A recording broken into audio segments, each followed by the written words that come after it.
So without further ado, we're going to come back and talk a little bit more about the group, but I want to introduce you to our speaker tonight, Prima. Come up, Prima, and she's from Marquetta and will introduce herself, but I'm super excited you're all here today. Thank you. Hi everyone, I am Prima. I'm a security engineer at Marquetta, which is the small financial tech startup based out of Oakland. And majority of my career I've worked in security operations, detection and response side of security particularly. And I'm here to talk about some interesting opinions tonight when it comes down to detection and response and privacy. And yeah, so cool. Let's get started. So I'll talk about the challenges, some of the challenges that I've observed when it comes down to privacy and DFIR. DFIR stands for Digital Forensics and Incident Response, which sometimes they also call it DNR, which is Detection Response. It's the same thing. Whenever you see that acronym anywhere in the presentation or in what I say, that's what it's supposed to mean, detection response side of security, basically. So one of the status quo right now, which is our biggest challenge, is that detection and response, as a lot of people in the audience would know, detection and response relies extremely heavily on logging. And a lot of the logging and alerting are a huge and major component of detection and response in order to be able to detect any malicious activity, potentially sensitive information getting breached, any of that. All we need is logs, and what we need is appropriate alerting. And so from that point of view, I am of the opinion that security, DFIR, and privacy, even though the names are taken in the same breath, they actually have a conflict of interest. Because detection response wants to monitor.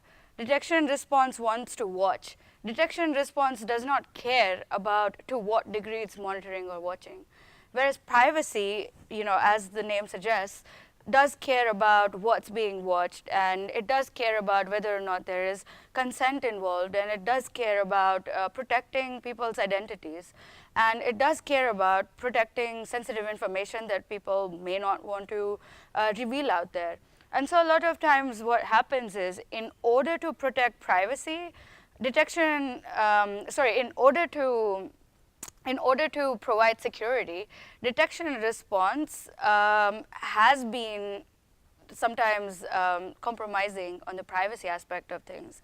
And those are the questions that people don't ask, because that's not something that people see a lot of the times. Because a lot of that monitoring and a lot of the detection works pretty much happens behind the scenes, and not, your average employee wouldn't know about to what degree they are being watched. So in this case, even though there is a conflict of interest, the protector of both are often the same people. Privacy and security detection response sit under the same org in a lot of the cases. So that's the status quo that we're talking about, and that's the challenge that we have, right? So DFIR, particularly detection and response, we suffer from log fatigue. We collect so much that we don't even necessarily go through all of what we collect at the same time. And yet, we hear that it's never enough. We always hear that, we need more logging, we need more visibility, we just need more of logs, and we need more data. And how much should security really be monitoring? And who decides that? We do have certain regulations like PCI and HIPAA and so on and so forth. But are they really enough? Looking at what I've looked at in terms of what those regulations try to protect, it does make me question that, and it does make me believe that they might not be enough when it comes down to protecting privacy. They are really good when it comes down to making sure that security and security's interests are protected. But a lot of the times, so for example, I've gone through privacy compliance audits, and we do get asked that, are you monitoring, are you collecting logs, and are you watching enough data? Do you have enough data to alert things from? We almost never get asked, are you watching too much? That just never happens. So that makes me believe that PCI and HIPAA as compliance standard, as both regulation and standard. HIPAA is a regulation and PCI is a standard. They might not suffice. So some of the analysis, now diving deeper into some of the challenges that I've been talking about.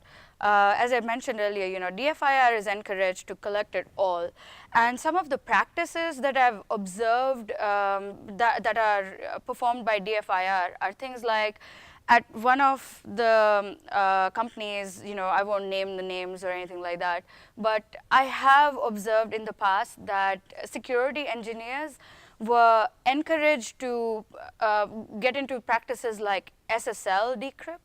So what SSL decrypt does is, for example, if a company has an internal PKI setup, with SSL decrypt, because you are in control of the public key and private key that encrypts and decrypts your traffic, what SSL decrypt does is, till you hit your border router, anything between your border router and your internal systems, so anything from your perimeter to your internal systems, can be completely decrypted.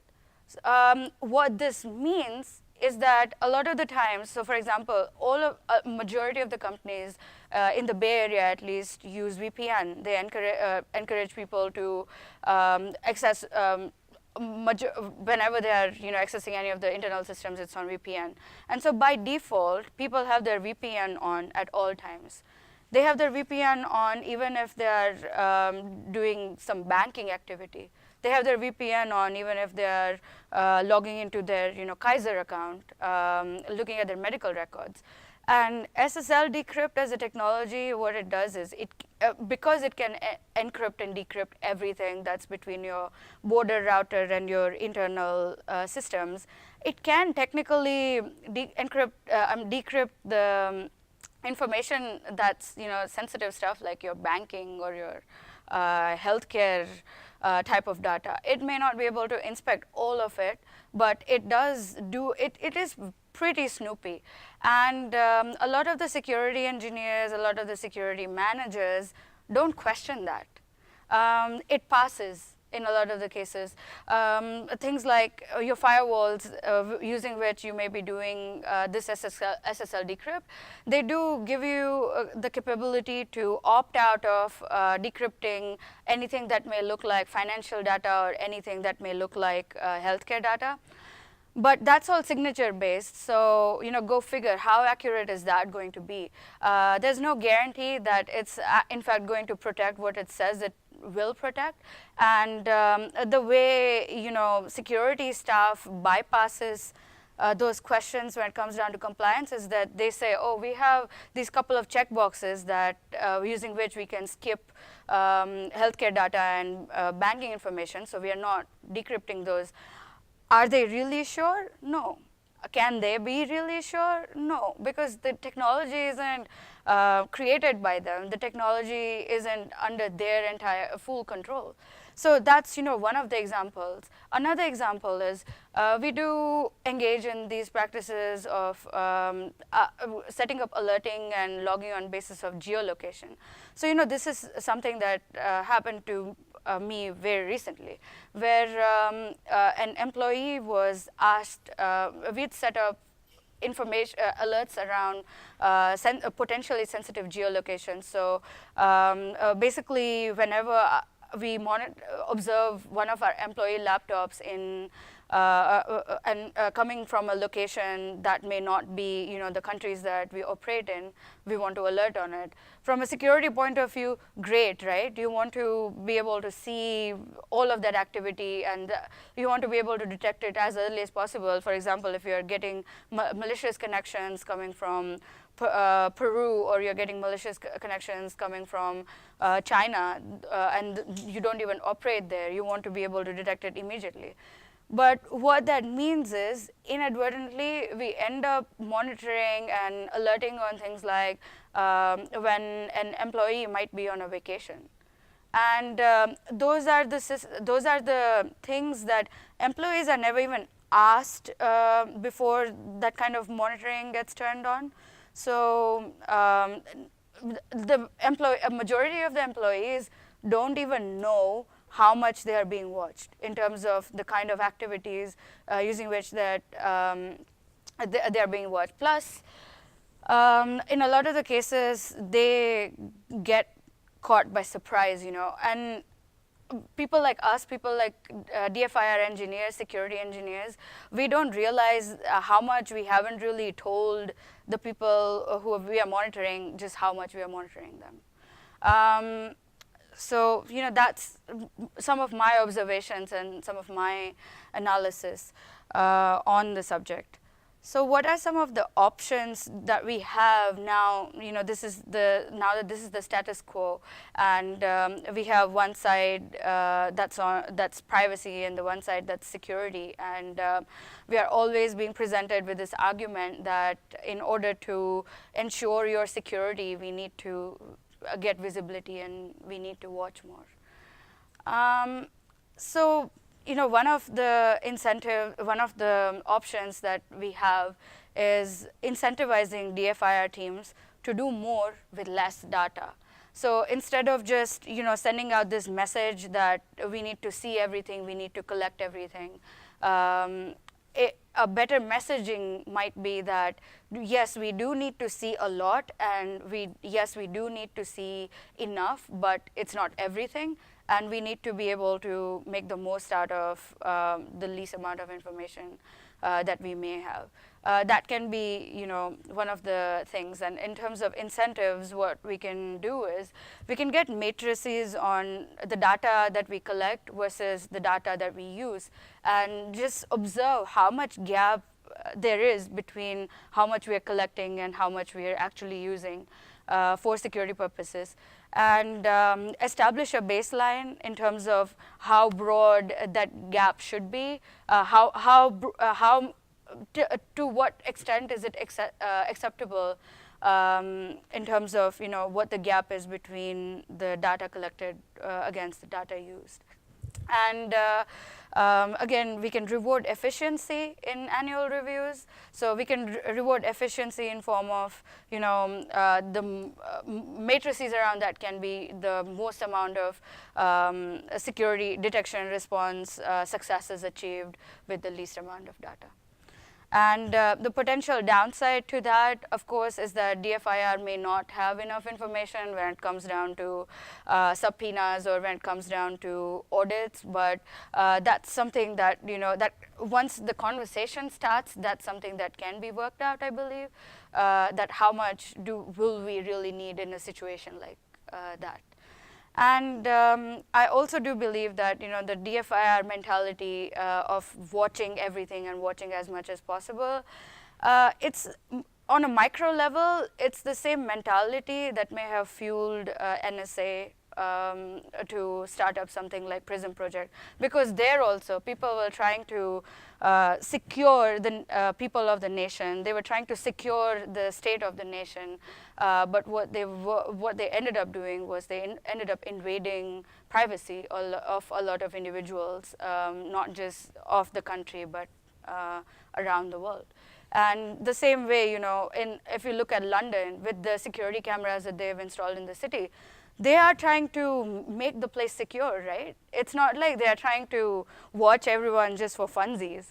But they are engaging in a practice like that. That's invasive of privacy. So I think at the right times, these questions about how much collection, how much monitoring, how much observability is acceptable, that's a question that needs to be asked. So that was one of the options, incentives. The second options to solve this challenge might be the mindset. The mindset currently among a majority of the tech companies is that the security engineers and the security team firmly believes that they have all the right to do anything that they want with the laptops that they provision to the users and the employees. So, I would consider shifting away from this, because it does in some ways sound like a little bit of a power trip. How much are we, how much are we collecting that's really worth monitoring, and what might just be a power trip? That's something that security engineers as security engineers, we need to ask ourselves. And the third option that we have is regulation. So accountability is something that's very important in order to bring about any change. If there's no accountability, if there aren't enough people asking security engineers about the practices that they are engaging in, not a lot of change is going to come about in the status quo.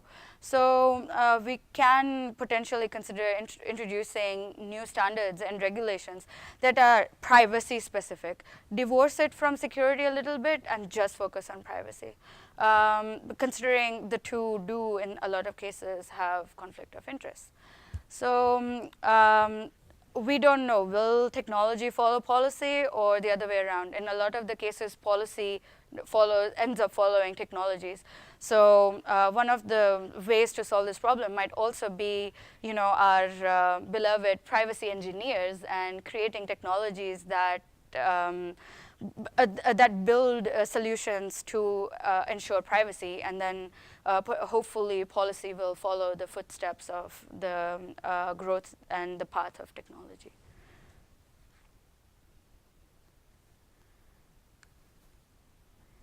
Yeah, so again, which approach do we go by? I don't know. Does anyone really? I would say no. And I would believe that it's not an individual's decision to make. In a lot of the cases, this might also be solved if we just ask the people who we are monitoring, and we tell the people who we are monitoring just how much we are monitoring. So in the case of this potentially holidaying employee who is in Peru, and suddenly security gets a notification. In this situation, the employee was caught by surprise that this kind of activity is being monitored.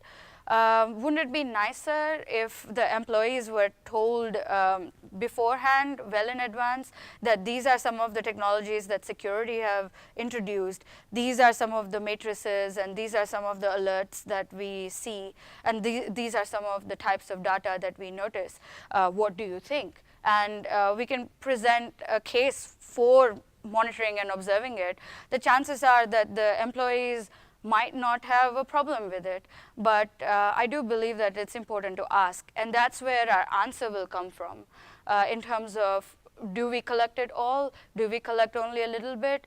How much issues do the people who are being observed really have with how much of their information is being observed? So yeah, that was my talk. Put the power back where it belongs. Ask people. Thank you.